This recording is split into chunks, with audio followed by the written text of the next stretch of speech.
What can we do about it? Joining me now is Republican Senator of Tennessee, Marsha Blackburn. Senator, great to see you. Thank you for being here. Good to see you, David. Yes. Well, we certainly know the administration can't do anything about it, or they haven't done anything about it that's helped in any way, has it? I lost IFB. Okay. Do you hear me all right, Senator? I can hear you. Okay, good. Yes. Yes. I mean, what we were talking about was the administration's track record of trying things that don't seem to be doing anything either to combat inflation or get the economy moving again. And as I was out in our counties in Tennessee, I was in 5 different counties, and David, this is exactly what people are asking. They want to know what we're going to do about it right now to stop some of this, and then after November, what is the pathway back? Because just as you said, they feel like what is happening is going to be a years-long recovery. And they lived through the Obama years and the Great Recession, and Trump brought the economy back. The American job creator brought the economy back. And so now they're looking at this and they're saying somebody's got to do something.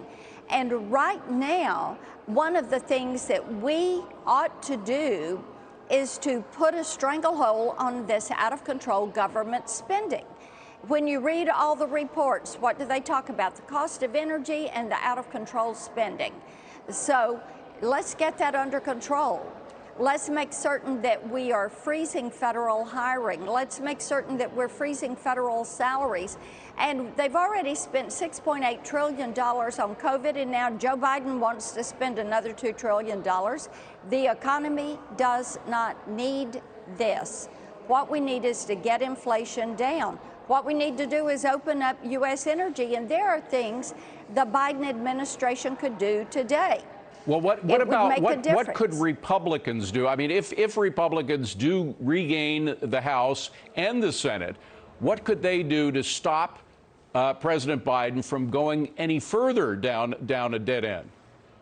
Well, one of the things, as I mentioned, a federal hiring freeze, freezing salaries, making certain that we begin to work our way toward a balanced budget.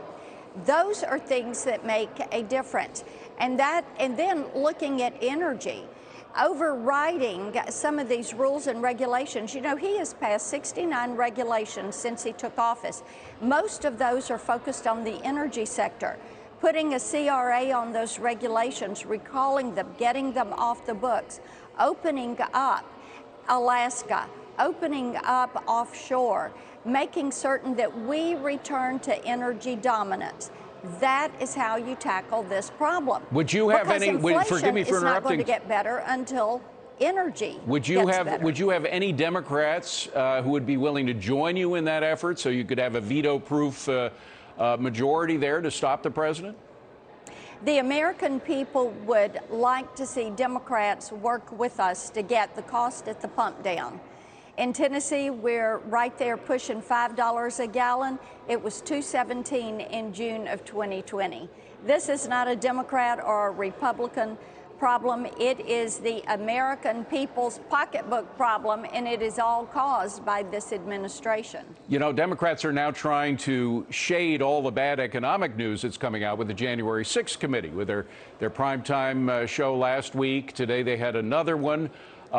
Clearly one-sided because there's no pushback. It's just all of the members there have one point of view, and they're pushing that point of view. Senator Scalise was interested, or excuse me, Congressman Scalise was interested in finding out where all of the money came from to support the show, because it's clear that the senators there had pre-scripted points to make with a very kind of televised way of promoting with elements and so forth. He said, who exactly paid the former ABC News producer who produced the Dems' January 6th political show, or did he volunteer his time as an in-kind contribution? Either way, it's potentially illegal. American taxpayers deserve answers. Have you been looking for answers? We have. Indeed, last week we were trying to find out who it was that was paying for this. And we're still trying to find that out. And Congressman Scalise is absolutely right. Is it an in-kind contribution? Is it being paid for with taxpayer funds?